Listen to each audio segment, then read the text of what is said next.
These days, companies are using more and more of our data to improve their products and services. And it makes a lot of sense if you think about it. It's better to measure what your users like than to guess and build products that no one wants to use. However, this is also very dangerous. It undermines our privacy because the collected data can be quite sensitive, causing harm if it would leak. So companies love data to improve their products, but we as users, we want to protect our privacy.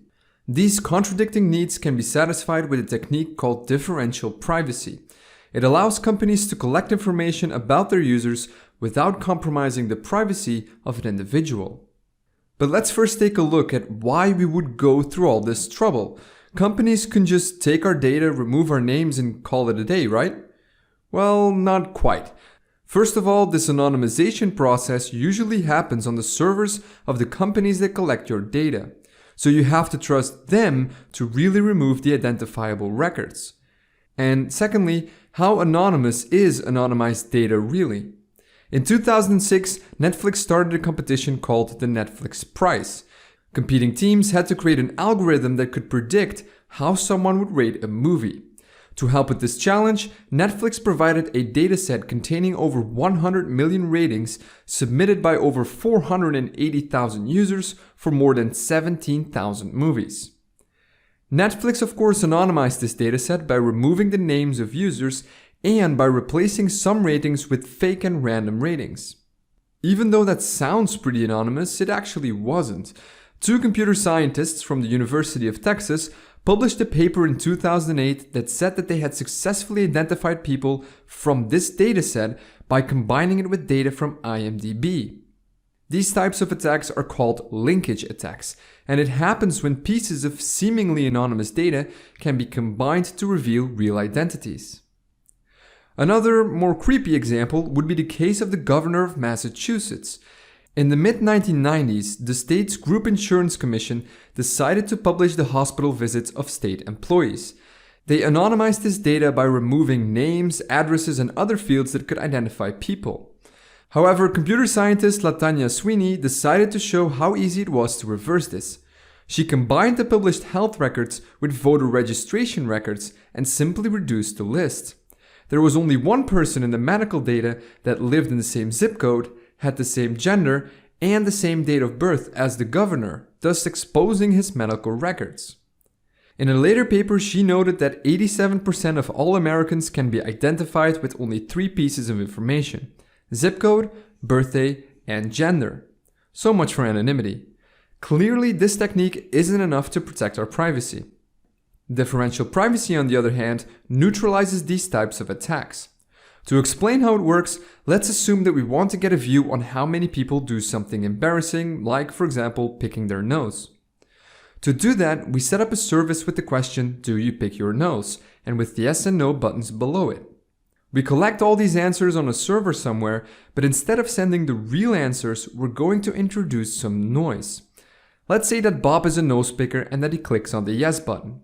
Before we send his response to the server, our differential privacy algorithm will flip a coin. If it's heads, the algorithm sends Bob's real answer to our server.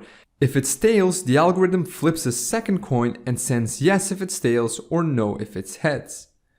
Back on our server, we see the data coming in, but because of the added noise, we can't really trust individual records. Our record for Bob might say that he's a nose picker, but there is at least a 1 in 4 chance that he's actually not a nose picker, but that the answer was simply the effect of the coin toss that the algorithm performed.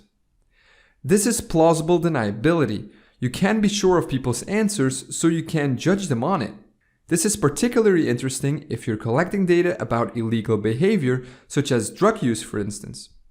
Now, because you know how the noise is distributed, you can compensate for it and end up with a fairly accurate view on how many people are actually nose pickers. Now, of course, the coin toss algorithm is just an example and a bit too simple. Real-world algorithms use the Laplace distribution to spread data over a larger range and increase the level of anonymity. In the paper, The Algorithmic Foundations of Differential Privacy, it is noted that differential privacy promises that the outcome of a survey will stay the same whether or not you participate in it. Therefore, you don't have any reason not to participate in the survey. You don't have to fear that your data, in this case your nose-picking habits, will be exposed. Alright, so now we know what differential privacy is and how it works, but let's take a look at who is already using it. Apple and Google are two of the biggest companies who are currently using it. Apple started rolling out differential privacy in iOS 10 and macOS Sierra. They use it to collect data on what websites are using a lot of power, what emojis are used in a certain context, and what words people are typing that aren't in the keyboard's dictionary. Apple's implementation of differential privacy is documented but not open source. Google, on the other hand, has been developing an open source library for this. They use it in Chrome to do studies on browser malware and in Maps to collect data about traffic in large cities. But overall, there aren't many companies who have adopted differential privacy, and those who have only use it for a small percentage of their data collection. So why is that? Well, for starters, differential privacy is only usable for large datasets because of the injected noise. Using it on a tiny dataset will likely result in inaccurate data. And then there is also the complexity of implementing it. It's a lot more difficult to implement differential privacy compared to just reporting the real data of users and anonymize it in the old-fashioned way. So the bottom line is that differential privacy can help companies to learn more about a group of users without compromising the privacy of an individual within that group. Adoption, however, is still limited, but it's clear that there is an increasing need in ways to collect data about people without compromising their privacy. So that's it for this video. If you want to learn more, head over to the Simply Explained playlist to watch more videos. And as always, thank you very much for watching.